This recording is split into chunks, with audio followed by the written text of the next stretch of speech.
Friends, स्वागत है आप सभी का आपके अपने चैनल परफेक्ट स्टडी वे में। आज हम यहाँ पर डीएलएड फोर्थ सेमेस्टर के सब्जेक्ट मैथ्स को पढ़ेंगे।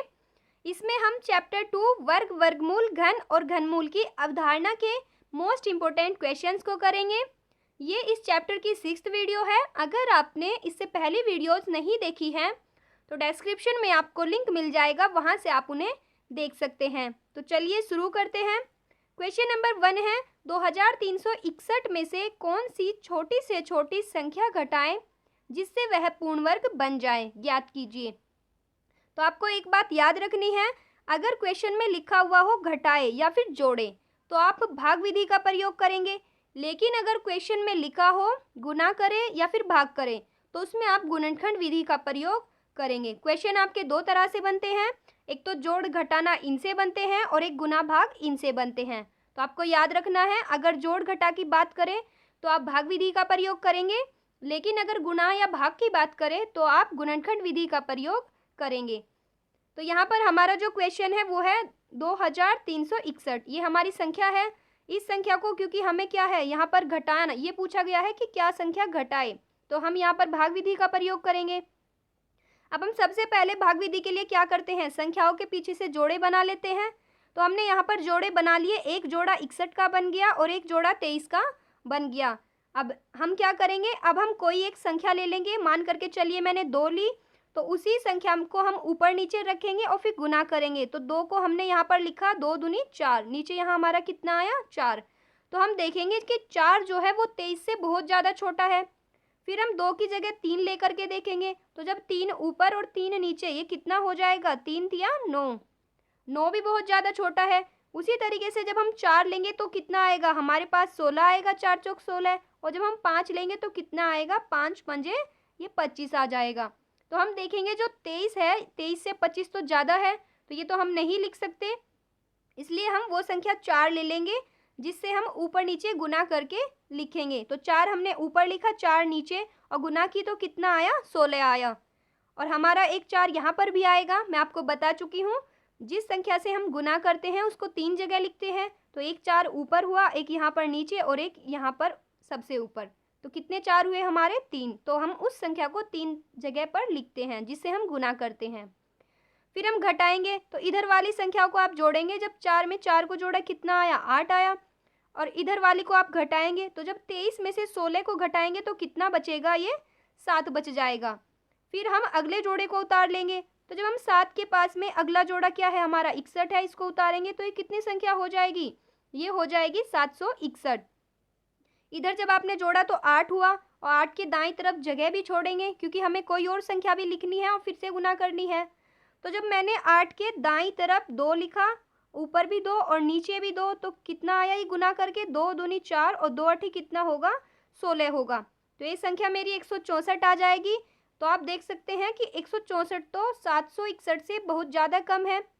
फिर मैं यहाँ पर 8 के दाईं तरफ 3 लिख कर देखूंगी, 4, तो इसी तरीके से हम लिख करके देख लेंगे। जब हम यहाँ पर 8 के दाईं तरफ 8 लिखेंगे और इसके नीचे भी 8 लिखेंगे, फिर गुना करेंगे तो ये कितना आ जाएगा, ये 704 आ जाएगा, जो कि एकदम सही है। फिर 761 में से 704 को घटाएंगे, कितना बचेगा, 57 बचेगा। अब हमारे पास अगला जोड़ा तो नहीं है जो हम उतारेंगे, और इस साइड आप चाहे तो इन्हें जोड़ करके नीचे लिख सकते हैं, नहीं तो ऐसे भी छोड़ दीजिए, ये सही है एकदम। अब नीचे हमारा जो शेष बचा वो कितना बचा, 57 बचा। 57 क्यों बचा, क्योंकि हमारी संख्या पूर्ण वर्ग नहीं है। अगर पूर्ण वर्ग होती तो ये 57 नहीं बचता, पूरा का पूरा यहाँ पर 0 बच जाता। तो इसने पूछा था कि कौन सी छोटी से छोटी संख्या घटाए। अब वो संख्या हमें घटानी है, तो वो कौन सी संख्या बचेगी, वो 57 ही तो होगी। तो जो आपका यहाँ पर शेषफल बचेगा वो ही तो आंसर होगा। इन्होंने पूछा था कौन सी संख्या घटाए, तो हमारा यहाँ पर वो छोटी से छोटी संख्या क्या हो जाएगी, 57। तो 57 ही हमारा आंसर हो जाएगा। आप देख सकते हैं क्वेश्चन में आगे कुछ नहीं पूछा हुआ, सिर्फ पूछा हुआ था कि वो कौन सी संख्या है जिसको घटाए ताकि ये संख्या पूर्ण वर्ग हो जाए, तो वो संख्या हमारी 57 हो जाएगी। अब नेक्स्ट क्वेश्चन है, 343 का घनमूल गुना 576 का वर्गमूल को सरल कीजिए। आप देख सकते हैं ये क्वेश्चन 2018 में आया हुआ है। तो हम यहाँ पर क्या करेंगे, क्योंकि एक का इधर हमें क्या निकालना है, घनमूल निकालना है और इसका वर्गमूल, तो हम इसके फैक्टर कर लेंगे। जब 343 के फैक्टर करेंगे तो ये आ जाएंगे 7 गुना 7 गुना 7। और जब 576 के फैक्टर करेंगे तो कितने आएंगे? ये आएंगे 2 गुना 2, 2 गुना 2 और 2 गुना 2, फिर 3 गुना 3। ये फैक्टर आ जाएंगे। अब हम क्या करेंगे, क्योंकि क्या निकालना है? घनमूल निकालना है। तो कितने गुणनखंडों का एक भाग बनता है? घनमूल में 3 गुणनखंडों का एक भाग बनता है। तो यहाँ पर 7 गुना 7 गुना 7, इन तीनों का एक भाग बन जाएगा और इसमें से एक 7 यहाँ पर बाहर आ जाएगा घनमूल से। और क्योंकि आप जानते हैं वर्गमूल में दो गुणनखंड होते हैं जिनके हम भाग बनाते हैं, तो 2 गुना 2 ये एक भाग बन जाएगा, फिर 2 गुना 2 एक ये बनेगा, एक ये बनेगा और एक ये बनेगा। तो कुल मिलाकर के हमारे 4 भाग बन गए। फिर हम हर भाग में से एक एक गुणनखंड को बाहर लिख लेंगे। तो 2 गुना 2 के जोड़े में से 1 2 यहाँ पर आ जाएगा। फिर दूसरा जो है 2 गुना 2, इसमें से भी 1 2 बाहर आ जाएगा। और ये वाला जो है इसमें से भी 1 2 बाहर आ जाएगा। और 3 गुना 3, इस वाले गुणनखंड के जोड़े में से भी 1 3 हमारा बाहर आ जाएगा। फिर इन सब की गुना कर लेंगे। तो जब गुना करेंगे 2 दूनी 4, 4 दूनी 8 और 8 तिया 24। तो इन सब की गुना की कितना आया? 24 आया। और जब 24 की गुना 7 में करेंगे तो कितना आएगा? 168 आ जाएगा। तो 168 हमारा आंसर होगा। नेक्स्ट क्वेश्चन है, एक बाग में आम के 2304 पेड़ है, यानी 2304 पेड़ है।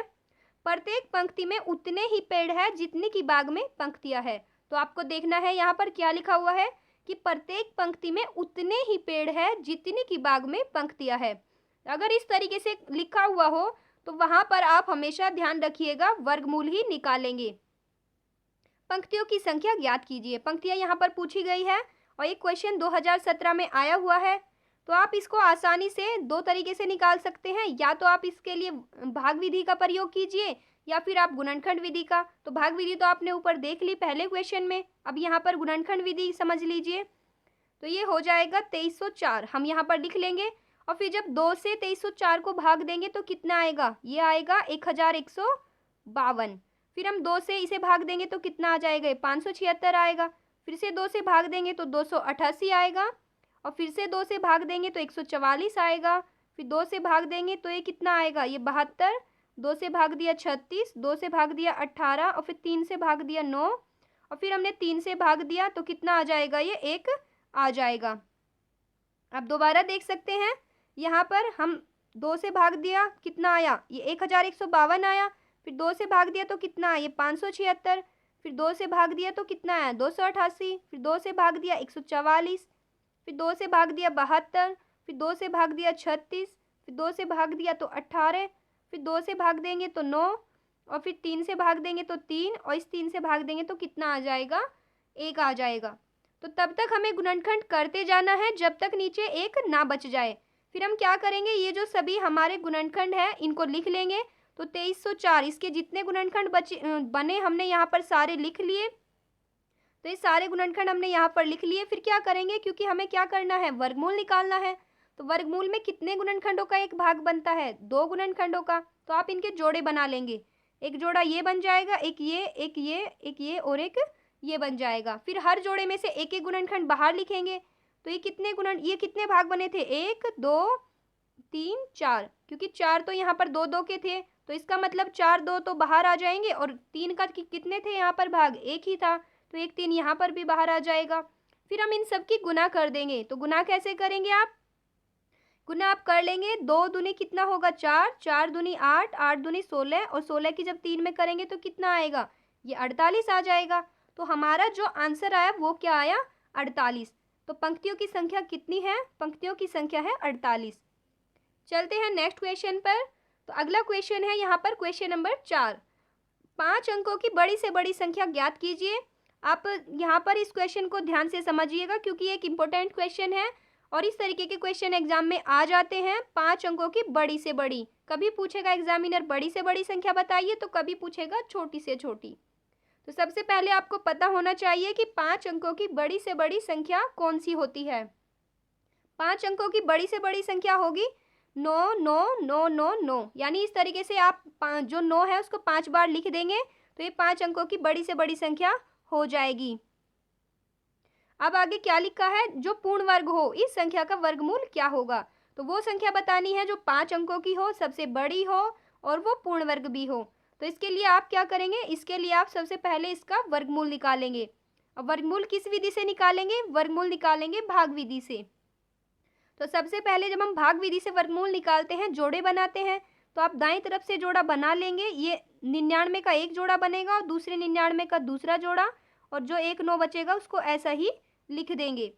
अब फिर आप ऊपर नीचे संख्याएं लिखकर गुना करेंगे। तो ऊपर 2 लिखा, फिर नीचे भी 2 लिखा, गुना किया, कितना आएगा, 4 आएगा। और 4 तो 9 से बहुत ज़्यादा छोटा है। फिर हम 3 लिखेंगे, तो 3 ऊपर हुआ, 3 नीचे, और 3 दिया कितना हो जाएगा, 9 हो जाएगा। एक 3 ऊपर भी लिखेंगे। अब 9 में से 9 को घटाएंगे, कुछ नहीं बचेगा, 0 बचेगा। तो अगला जोड़ा हम उतार लेंगे। अगला जोड़ा हमारा क्या है, अगला जोड़ा है 99। तो 99 को हमने यहाँ पर उतार लिया। अब इधर वाली जो भी संख्याएं होती हैं उनको क्या करते हैं, उनको जोड़ देते हैं। तो जब 3 में 3 को जोड़ेंगे कितना आएगा, 6 आएगा। और 6 के दाईं तरफ आप कुछ यहाँ पर लिखेंगे, कोई भी संख्या, और गुना करेंगे। तो 6 के दाईं तरफ हमने क्या लिखा, 6 के दाईं तरफ हमने 1 लिखा, और नीचे भी 1 लिखा, और गुना की तो कितना हुआ, तो यहाँ पर हमारा हो गया 61। अब आप क्या करेंगे, 2 रख कर देखेंगे। तो 2 हमने रखा तो कितना आ जाएगा, 6। यहाँ पर 2 लिखा, नीचे भी 2, और गुना की 2 दूनी 4, 2 छिके कितना हुआ, 12, तो 124 आया। तो आप देखेंगे कि 99 से 124 तो बड़ा है, तो हम 2 तो नहीं लिख सकते, हम क्या लिखेंगे, हम 1 लिखेंगे। तो 1 जब यहाँ पर लिखकर गुना करेंगे कितना आएगा, 61 आएगा। और इस साइड वाली संख्याओं को जोड़ देंगे, 1 में 1 जोड़ेंगे, नीचे 2 आएगा, और इधर ये 6 ऐसा ही रहेगा। और नीचे क्या बचेगा, जब 99 में से 61 को घटाएंगे, 38 बचेगा। और फिर आप क्या करेंगे, अगले जोड़े को फिर से उतार लेंगे। तो ये कितना हो जाएगा, ये हो जाएगा 3899। अब दाईं तरफ आप जगह छोड़ते चलेंगे हर बार। तो ये कितना हुआ था, नीचे 62 था। फिर दाईं तरफ हम फिर से संख्या कोई रख कर देखेंगे, गुना करेंगे। तो हम देखेंगे यहाँ पर जब हमने 6 लिखा तो वो एकदम सही है। तो जब हम 62 के दाईं तरफ 6 लिखेंगे तो ये 626 हो जाएगा, और नीचे भी 6 लिखेंगे, फिर गुना करेंगे तो कितना आएगा, ये आएगा 3756, और एक 6 ऊपर भी लिखेंगे। फिर जब आप ऊपर नीचे इनको घटाएंगे तो कितना बचेगा, 9 में से 6 गया, नीचे 3 बचा, और 9 में से 5 गया, नीचे 4 बचा। फिर 8 में से 7 को घटाया, कितना बचा, नीचे 1 बचा। तो ये 143 हमारा क्या बचा, ये शेष बचा। शेष बचा, इसका मतलब क्या है कि हमारी संख्या तब जाकर पूर्ण वर्ग होगी अगर हम इसमें से 143 को घटा देंगे। तो हमने क्या किया, जो 5 अंकों की हमारी संख्या थी उसमें से हमने 143 को घटा दिया, तो कितना आया, ये आ गया, ये आया 99,856। तो 99,856 हमारी वो संख्या आई जो पूर्ण वर्ग है। फिर आप देखिए क्वेश्चन में क्या पूछा था, क्वेश्चन में पूछा था कि इस संख्या का वर्गमूल क्या होगा, यानी जो हमारी संख्या पूर्ण वर्ग है उसका वर्गमूल भी पूछा है। तो आपने क्या निकाला है, यहाँ पर हमने निकाला है जो वर्गमूल वो कितना है, 316 है। क्योंकि अगर 143 घटा दे तो वो संख्या हमारी आ जाएगी, और जब 143 घटा देते हैं तो वो संख्या हमारी क्या आती है, वो संख्या हमारी आती है 99,856। और इसका वर्गमूल क्या निकाला हमने ऊपर, ये है 316। तो हमारा जो वर्गमूल आया वो कितना आया, 316। ये हमारा आंसर हो जाएगा। चलते हैं नेक्स्ट क्वेश्चन पर। तो आप देखेंगे यहाँ पर अब हमारा कोई क्वेश्चन नहीं बचा, यह सारे क्वेश्चन हमारे कंप्लीट हो जाते हैं। मिलते हैं अपनी नेक्स्ट वीडियो में आपको एक नए टॉपिक के साथ। उम्मीद है आपको वीडियो पसंद आई होगी और समझ में भी आई होगी। Thanks for watching.